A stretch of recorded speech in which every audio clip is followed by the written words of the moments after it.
என்னுடைய சகோதரி பர்வீன் சுல்தான் அவளுக்கு முதல்ல நான் மன்னிப்பு கேட்டுக்கிறேன். நான் ஏன்னா அந்த அம்மா பெரிய படிப்பாற்றவங்க, நம்ம 5ஆம் கிளாஸ் தான், அந்த ஏரியாவை தாண்டலை. அதை நம்ம வீட்டில் போய் திருப்பி ரெக்கார்ட் பண்ணி போட்டு போட்டு பார்த்தா தான் உள்ள இல்லைன்றதை கண்டுபிடிக்க முடியும் நம்மளால்.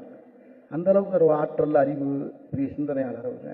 நேற்று இரவு கூட அவங்களுடைய இதை பூரா பார்த்துக்கிட்டே இருப்பேன். அப்பப்போ நல்லா பேசுவாங்க.